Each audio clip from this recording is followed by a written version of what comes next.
میرے بال بہت خوبصورت تھے، لمبے گھنے اور سیاہ چمکدار بال، اتنے خوبصورت تھے کہ دیکھنے والوں کو دور سے ہی اپنی طرف متوجہ کرتے تھے۔ اپنے بالوں کی وجہ سے میں ہر جگہ بہت جلدی اپنی پہچان بنا لیتی تھی۔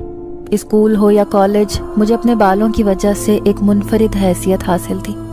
میں اپنے بالوں کو لے کر بہت حساس تھی اور ضرورت سے زیادہ ان کی کیئر کرتی تھی، لیکن مجھے نہیں پتا تھا کہ ایک دن ان بالوں کی وجہ سے میں ایک ایسی اذیت میں مبتلا ہو جاؤں گی جو ساری زندگی بھلائے نہیں بھولے گی۔ میں آج بھی اس بات کو سوچتی ہوں تو میرے رونگٹے کھڑے ہو جاتے ہیں اور مجھے کئی راتوں تک نیند نہیں آتی۔ میرا نام نائلہ ہے اور میں 21 سال کی خوبصورت اور جوان لڑکی ہوں۔ میرا رنگ گورا سفید ہے، جبکہ آنکھیں بڑی بڑی کالی سیاہ ہیں اور بال اسی طرح گہرے گھنے کالے ہیں۔ میری شخصیت میں میرے بال ایک اہم کردار ادا کرتے ہیں۔ سب ملنے ملانے والے رشتہ دار اور میری سہیلیاں، ہر کوئی میرے بالوں کی وجہ سے مجھ پر رشک کرتا ہے، اور بہانے سے سب یہ پوچھنے کی کوشش کرتے ہیں کہ آخر میں اپنے بالوں کا خیال کس طرح رکھتی ہوں اور کس وجہ سے میرے بال اتنے گھنے اور لمبے ہیں۔ لیکن سچ بتاؤں تو میں پہلے ان بالوں کا بالکل خیال نہیں رکھتی تھی، نہ ہی میں نے کبھی دھیان دیا تھا۔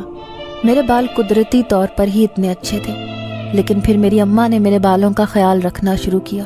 وہ کبھی مجھے تیل لگاتی تو کبھی انڈا لگاتی، وہ مختلف ٹوٹکے آزماتی رہتی اور میں اس سب سے بری طرح سے چڑ جاتی تھی۔ مجھے ان سب چیزوں سے بہت الرجی تھی، لیکن اماں اتنا تھوپ کے لگاتی اور پھر اسے نکالنے میں میری جان ہلکان ہو جاتی۔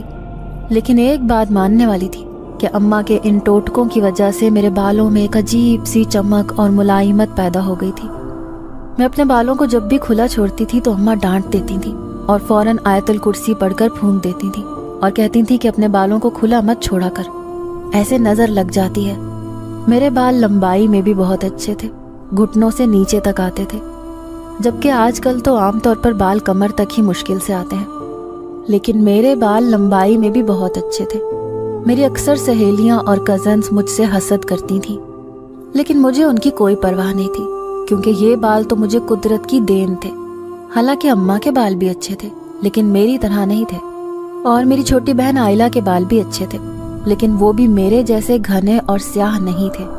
میں جہاں بھی جاتی ہوں اپنے بالوں کی وجہ سے دور سے ہی پہچانی جاتی ہوں۔ یہی وجہ تھی کہ اماں مجھے بال کھولنے کی اجازت نہیں دیتی تھی۔ وہ یہی کہتی تھی کہ انہیں باندھ کر رکھا کرو ورنہ نظر لگ جاتی ہے۔ آج بھی ایسے ہی ہوا تھا۔ آج محلے میں ایک شادی تھی اور مہندی کی رسم تھی، اسی لیے میں نے اماں سے ضد کی کہ مہندی پر مجھے جانا ہے، کیونکہ مجھے مہندی کا فنکشن بہت اچھا لگتا تھا۔ اماں نے بھی سوچا